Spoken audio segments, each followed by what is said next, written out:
Conmemoraciones emblemáticas 2021.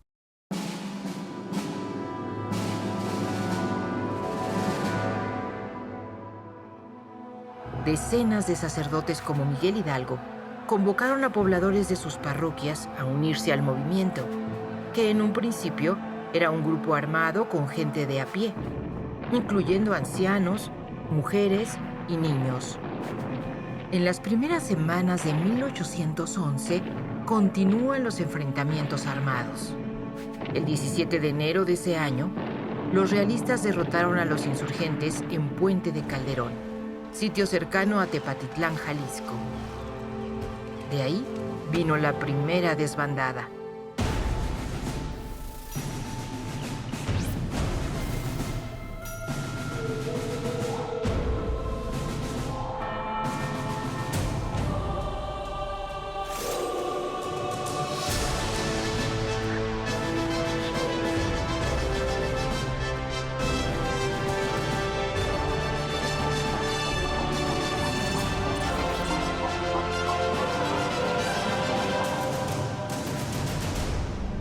Mientras hombres de letras como Servando Teresa de Mier, José María Lisiaga, Andrés Quintana Roo y muchos otros combaten con la pluma para difundir las ideas del movimiento, los insurgentes buscaron alianzas internacionales a través de misiones diplomáticas.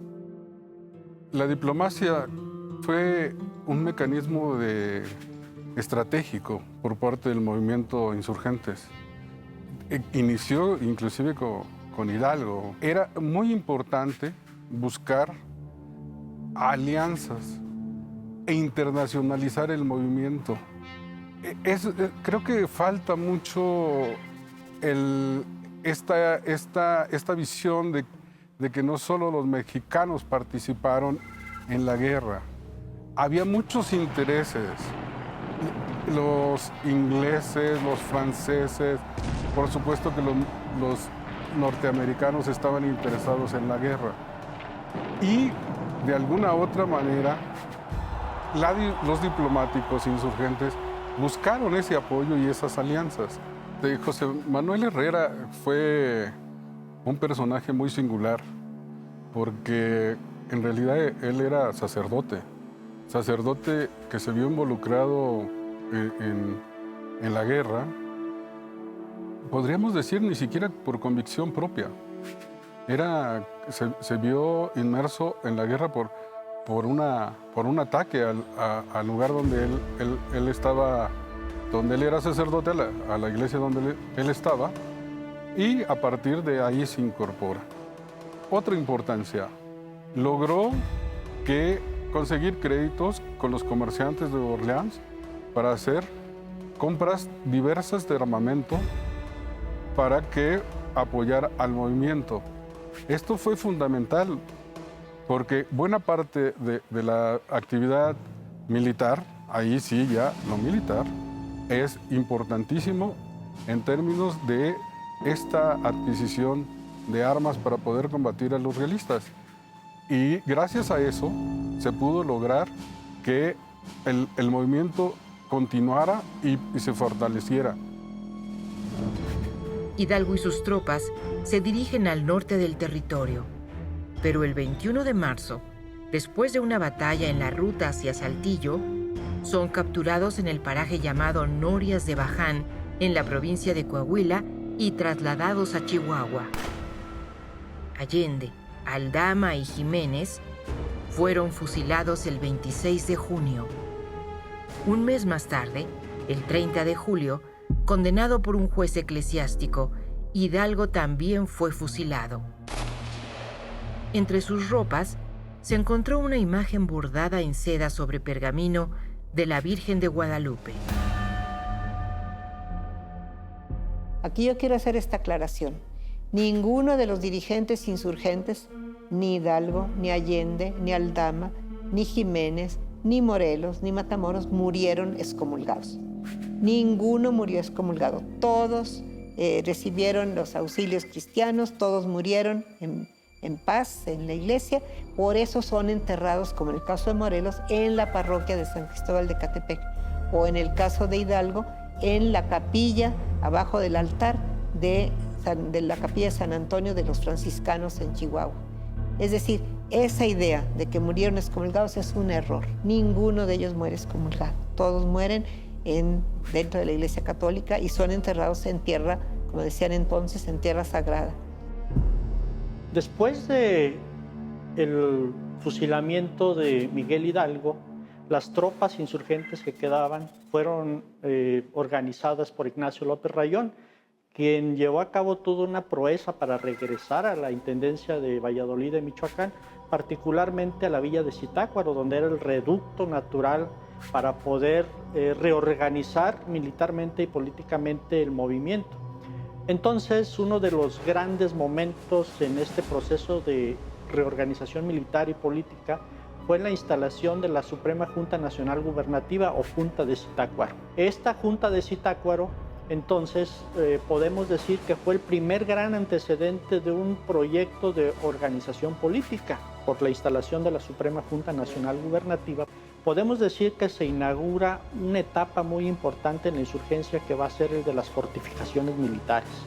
Una de las estrategias, sobre todo a partir de 1812, la vamos a ver en ciertos lugares que por la geografía permitían que las fuerzas insurgentes, que en realidad comenzaron una guerra de guerrillas, al no tener ya la captura de las principales ciudades de la Nueva España, van a tratar de ir desarrollando para mantener la lucha.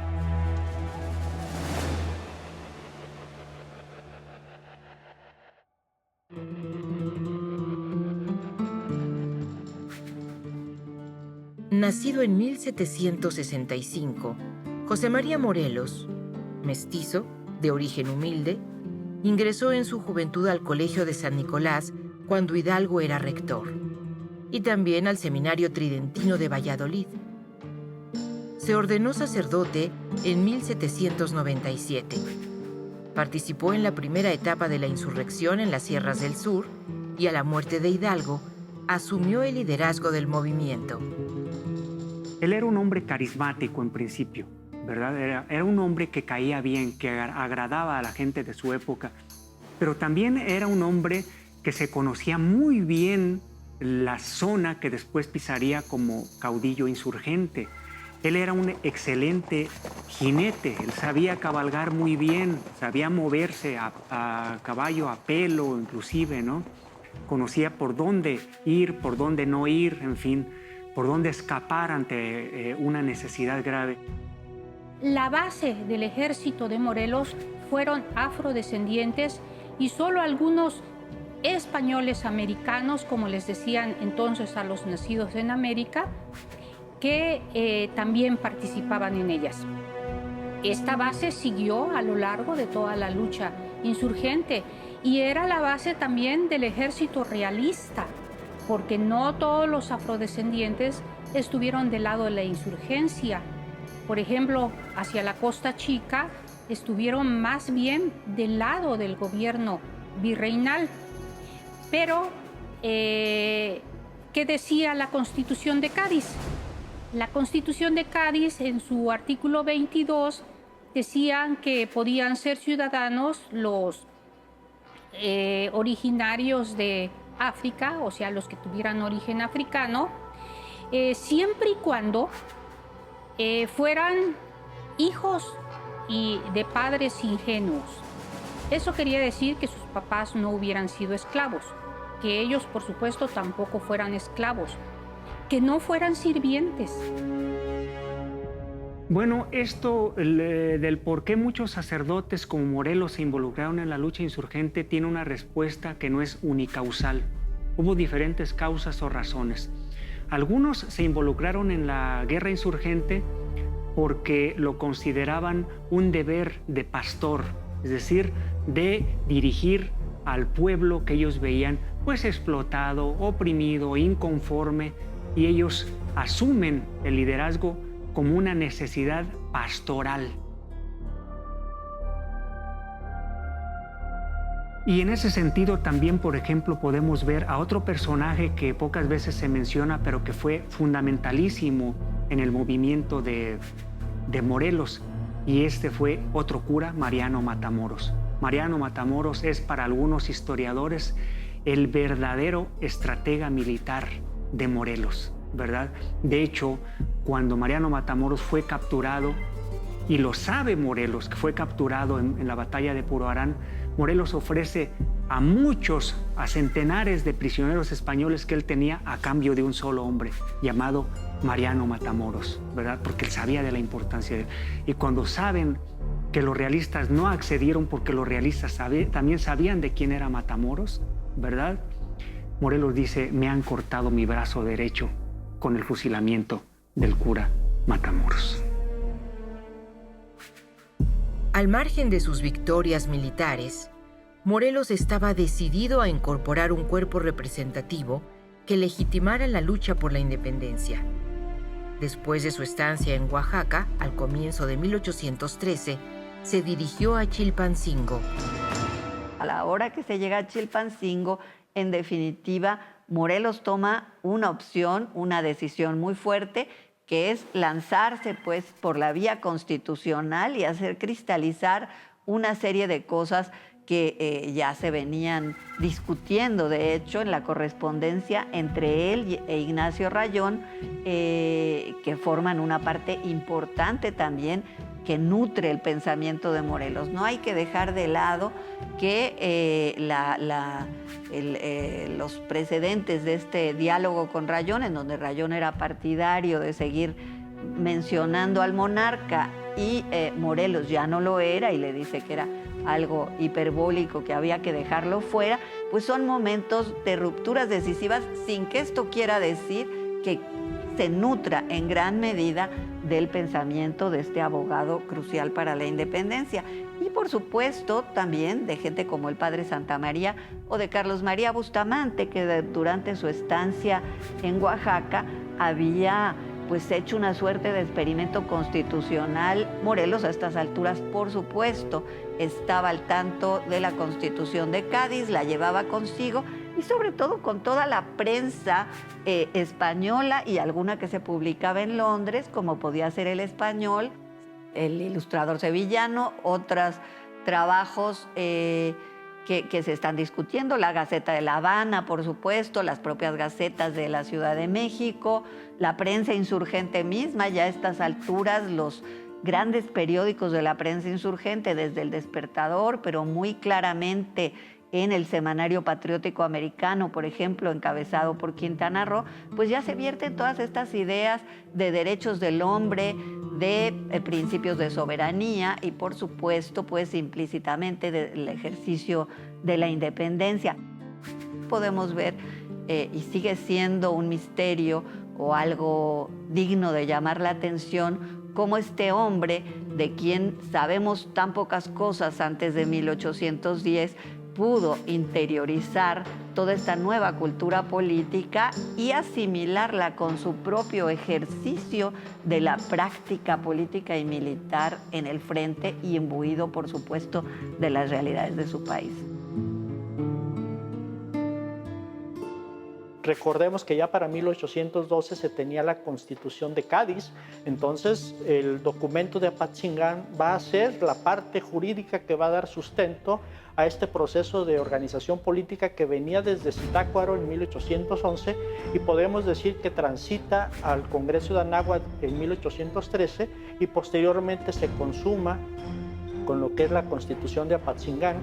Morelos mismo establece que el día que se dio a conocer la Constitución fue el día más feliz de su vida.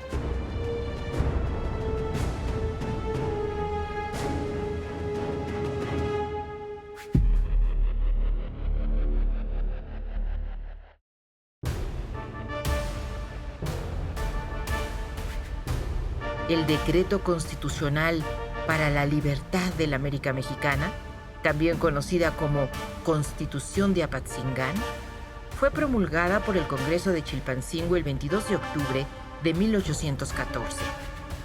En los meses siguientes, el virrey Félix María Calleja emprendió una feroz persecución contra Morelos. Primero, pues hay que recordar que fue un largo tiempo desde la captura de Morelos a principios de noviembre de 1815 y de ahí hasta el 22 de diciembre que es fusilado, pues es sometido a un cautiverio bastante largo, mismo en el cual pues se llevó a cabo el proceso de las Jurisdicciones Unidas, es decir, se le sometió a un juicio por la parte militar y por la parte política y la parte eclesiástica. Durante ese periodo se menciona que a Morelos se le coaccionó para que diera datos sobre el movimiento insurgente. Sin embargo, él se mantuvo firme hasta el último momento y no se logró que él delatara a otras personas que estaban inmiscuidas en la insurgencia, así como dar datos que pudieran poner en riesgo la causa. Primeramente, se le quitan los fueros eclesiásticos para ser sometido a un juicio civil y militar. Entonces, algunos historiadores, como el doctor Carlos Errejón, menciona que durante todo ese periodo de cautiverio, José María Morelos fue sometido a una dura presión, sobre todo porque en su calidad de sacerdote él quería de alguna manera recibir los sacramentos para antes de ser fusilado. Digamos que esa pena ya estaba prácticamente establecida. En el Museo de Sitio Casa de Morelos, que hoy está abierto al público, se conservan una serie de reliquias que hacen memoria de este gran héroe de la nación y son muy importantes. Una de las piezas, pues podríamos decir más importante simbólicamente hablando, es el fragmento del pañuelo con el cual se dice fueron cubiertos los ojos de Morelos cuando fue fusilado. En el Museo de Sitio Casa de Morelos, que hoy está abierto al público, se conservan una serie de reliquias que hacen memoria de este gran héroe de la nación. De entrada, pues el edificio, que fue un espacio que compró don José María Morelos en 1809 y que él adicionó la segunda planta, pues es un proyecto personal que tenía justamente desde el inicio de la Guerra de Independencia. Cuando inicia el movimiento de independencia, él adquiere esta casa. Este espacio que hoy se puede visitar es un lugar justamente en donde se puede encontrar reflejado materialmente lo que es el anhelo de un cura que intenta progresar en la época colonial. El edificio no es de una gran calidad arquitectónica, sin embargo, sí ofrece una idea de lo que era la vida cotidiana de la ciudad de Valladolid, la arquitectura de una clase media a la cual pertenecía don José María Morelos. Hoy en día, este Museo de Sitio Casa de Morelos resguarda un importante repositorio documental que se conoce como Archivo Histórico Casa de Morelos, que contiene la mayor parte de lo que es el archivo del antiguo obispado de Michoacán, documentos del siglo XVI al siglo XIX, en donde hay un pequeño fondo, el fondo reservado, donde se tienen algunos documentos originales elaborados por José María Morelos en su época como cura de la Tierra Caliente, padrones de feligresía, por ejemplo, algunas causas procesales que se llevó a cabo como en contra de la herejía. Entonces ahí podemos nosotros conocer un aspecto fundamental de la faceta de José María Morelos en su calidad de párroco en la Tierra Caliente. También, desde luego, que el espacio nos da la posibilidad de conocer aspectos de cómo se vivía en aquel tiempo en la ciudad de Valladolid. Y hoy en día se pueden apreciar un gran número de piezas que enriquecen la colección del museo.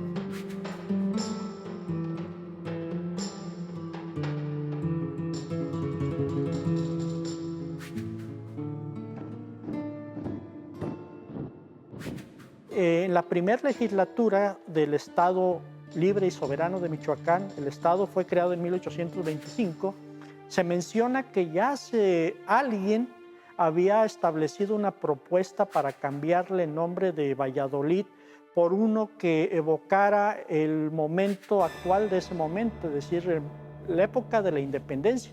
Fue hasta 1828, en la segunda legislatura, que se volvió a dar la propuesta y ahora sí encontró eco. El 12 de septiembre de 1828 se acepta esta idea de cambiar el nombre de Valladolid por Morelia, desde entonces la tenemos. La minería fue la actividad económica que más impulso tuvo durante el virreinato. El oro y la plata se consolidaron como productos de exportación y fueron indispensables para el manejo de la economía de muchos países. La Nueva España era el primer productor de plata del mundo y los principales yacimientos estaban en la región del Bajío y al norte del territorio. Las 3 últimas décadas del siglo XVIII corresponden a una serie de transformaciones que realiza el gobierno español hacia la actividad minera y que le va a permitir una reducción de costos y una posición cada vez de mayor privilegio a estos grupos mineros. Las reformas borbónicas tienen una parte en que reforma básicamente la producción minera. Yo quiero rescatar la obra, por ejemplo, de Alejandro von Humboldt, que para principios del siglo XIX viene a ser, digamos, la culminación de un pequeño experimento que hubo a fines del siglo XVIII al traer a expertos alemanes en la minería para ver cómo se impulsaba mucho más y cómo se incorporaban nuevas tecnologías y nuevos métodos para mejorar todavía más la minería a través de las instituciones como el Tribunal, el Banco de Avío y el Colegio de Minería. La insurrección va a traer un vuelco total a la actividad minera. Se va a interrumpir, hay una fragmentación no solo de la actividad minera, sino que de la economía de toda la Nueva España. Se interrumpe el abastecimiento de insumos, la salida de la plata, los fletes, el transporte, las comunicaciones regionales, la explotación misma de la minería, la huida de los trabajadores, la leva que hacen tanto los insurgentes como hace el gobierno para tener sus fuerzas de protección hacia los convoyes que van a mover la plata a través del país. México era productor de la mercancía fundamental del mundo, el peso.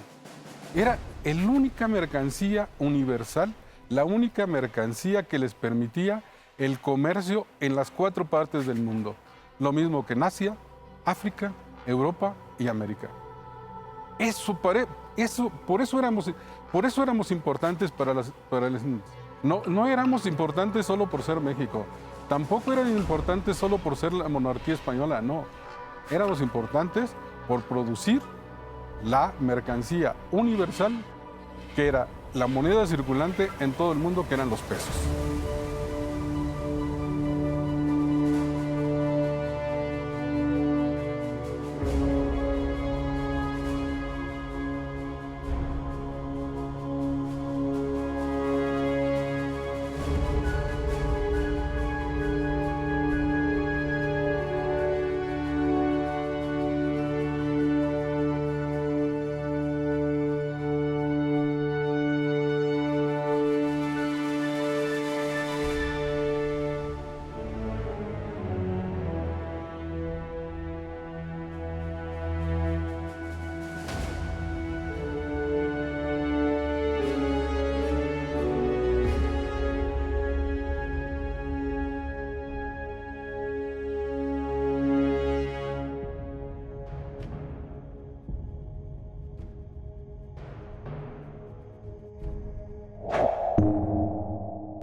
Gobierno de México.